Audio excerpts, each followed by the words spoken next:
ڈرامے کی next episode میں آپ لوگ دیکھیں گے کہ کس طرح سے جگنو خرم کی بیماری کو اپنا ہتھیار بنانے کی کوشش کر رہی ہے تاکہ خرم کو خود سے دور کر کے حمزہ کے قریب ہو سکے۔ دوسری طرف سونیا جاتی ہے اپنی بہن ماریا سے ملنے کے لیے اور اس کو چیک بکس اور کریڈٹ کارڈ واپس کرنے کے لیے۔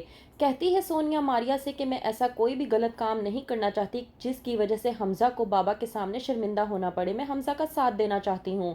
یہ کہہ کر سونیا کچھ دیر کے لیے کہیں باہر جاتی ہے لیکن ماریا چیک بکس کو واپس سونیا کے بیگ میں رکھ دیتی ہے، یہ سوچ کر کہ کسی بھی وقت سونیا کے کام آ سکتی ہیں۔ وہیں پر دوسری طرف کرتی ہے جگنو سدرا کو کال اور پلان بنانے کی کوشش کرتی ہے کہ کس طرح سے خرم کو خود سے دور کیا جائے۔ ابھی بات کر ہی رہی ہوتی ہے کہ وہیں پر آتی ہے جگنو کی نند اور آ کر کہتی ہے کہ آپ کے بھیا اور بھابھی آئے ہوئے ہیں، آپ بھی ڈرائنگ روم میں آ کر ان سے مل لیں۔ جگنو یہ سن کر بہت زیادہ خوش ہو جاتی ہے اور کہتی ہے سدرا سے کہ مجھے بہانہ مل گیا ہے، بس تم صبر کرو، میں ابھی آتی ہوں۔ وہیں پر جگنو کی نند اپنی ماں سے کہتی ہے کہ پتہ نہیں کیوں مجھے ایسا لگتا ہے کہ جگنو بھابھی جس طرح کی نظر آتی ہیں وہ ویسی بالکل بھی نہیں ہے۔ اس بات پر جگنو کی ساس اپنی بیٹی سے پوچھنے کی کوشش کرتی ہے کہ وہ آخرکار کیا کہنا چاہ رہی ہے۔ وہیں پر وہ اس کو کہتی ہے کہ آپ کو یاد نہیں کہ بارات کی رات کس طرح سے وہ بے ہوش ہو گئی تھی، بس اسی سے اندازہ لگا کر میں کہہ رہی ہوں۔ لیکن جگنو کی ساس اپنی بیٹی کو ڈانٹ دیتی ہے اور کہتی ہے کہ خبردار آئندہ کے بعد جگنو کے بارے میں اگر تم نے کوئی بھی ایسی بات کی۔ وہیں پر جگنو خرم کو پوری طرح سے اپنی مٹھی میں کرنے کی کوشش میں ہے، یہ جتانے کے لیے کہ آخرکار وہ اپنے شوہر خرم سے کس قدر محبت کرتی ہے۔ اس کے لیے شاپنگ کر کے پینٹ اور شرٹ لے کر آتی ہے جس کو دیکھ کر خرم بہت زیادہ خوش ہو جاتی ہے۔ وہیں پر جگنو جاتی ہے ڈاکٹر کے پاس اور جا کر خرم کے حوالے سے بات کرنے کی کوشش کرتی ہے۔ وہ ڈاکٹر کی ریکویسٹ کرتی ہے، کہتی ہے کہ میں بہت ہی مجبور بیوی ہوں، اگر آپ میری مدد کر دیں تو آپ کا بہت بڑا احسان ہوگا۔ آپ کچھ اور نہیں تو کم از کم مجھے یہی بتا دیں کہ کون سی ایسی دوائیاں ہیں کہ جن کی وجہ سے میرے شوہر کی طبیعت خراب ہو سکتی ہے، تاکہ میں آئندہ اس بات کا خیال رکھوں اور اپنے شوہر کو ان دوائیوں سے دور رکھوں۔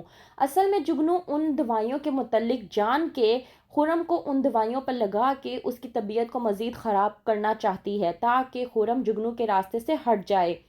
وہیں پر دوسری طرف سونیا جو کہ مل کر آتی ہے ماریا کو، جب آ کر ملتی ہے حمزہ سے تو حمزہ پوچھتا ہے کہ تم کہاں پر تھی، تو سونیا کہتی ہے کہ میں اپنی کچھ فرینڈ سے ملنے گئی تھی تو وہیں پر میں ماریا سے ملنے کے لیے چلی گئی تھی۔ ابھی سونیا حمزہ کو یہ بتا ہی رہی ہوتی ہے کہ اچانک سونیا کی ٹکر حمزہ کے ساتھ ہوتی ہے اور اس ٹکر کے دوران میں سونیا کے ہاتھ سے ہینڈ بیگ نیچے گر جاتا ہے اور ہینڈ بیگ کے اندر چیک بک اور کریڈٹ کارڈ باہر نکل آتے ہیں، جن کو دیکھ کر حمزہ کو بے حد غصہ آتا ہے۔ وہ اچانک سے چپ کر جاتا ہے کہ سونیا اچانک سے حمزہ سے کہتی ہے کہ ایسی کوئی بات بھی نہیں ہے جیسا تم سمجھنے کی کوشش کر رہے ہو، ان فیکٹ میں تو یہ سب کچھ ماریا کو واپس کرنے کے لیے ہی گئی تھی۔ حمزہ کہتا ہے کہ اگر تم واپس کرنے گئی تھی تو اب بھی یہ تمہارے پاس کیوں موجود ہے، تمہارے بیگ میں یہ سب کچھ کیا کر رہا ہے؟ تو سونیا یہ جان کر بہت زیادہ حیران اور پریشان ہو جاتی ہے اور اس کے پاس حمزہ کو دینے کے لیے کوئی بھی جواب نہیں ہوتا۔ اس بات پر حمزہ کہتا ہے کہ میں بہت اچھے طریقے سے جانتا ہوں کہ تمہارے پاس یہ تمام تر اشیاء کیوں موجود ہیں، بات یہ ہے کہ میں تمہیں اس طرح کی لائف سٹائل نہیں دے سکا جو لائف سٹائل تم بچپن سے جیتی آئی ہو، بات صرف اتنی سی ہے۔ اور مجھے کہیں نہ کہیں ایسا محسوس ہوتا ہے سونیا کہ شاید تم مجھ سے شادی کر کے پچھتا رہی ہو، کیونکہ میں تمہیں وہ کچھ نہیں دے سکا جو تمہیں چاہیے تھا۔ اور یہ بات سونیا جاننے کے بعد بہت زیادہ حیران و پریشان ہو جاتی ہے اور سوچ نہیں پاتی کہ کس طرح سے حمزہ کو سمجھائے کہ وہ غلط نہیں ہے۔ تو کیا کرے گی جگنو؟ اب خرم کو غلط دوائیاں دے کر پوری طرح سے راستے سے ہٹانے کی کوشش کرے گی، اور کیا کرے گی سونیا؟ کس طرح سے سمجھائے گی حمزہ کو کہ وہ غلط نہیں بالکل درست ہے؟ کیا ہوگا آگے؟ مزید جاننے کے لیے دیکھتے رہیے ڈرامہ سیریل بے حد۔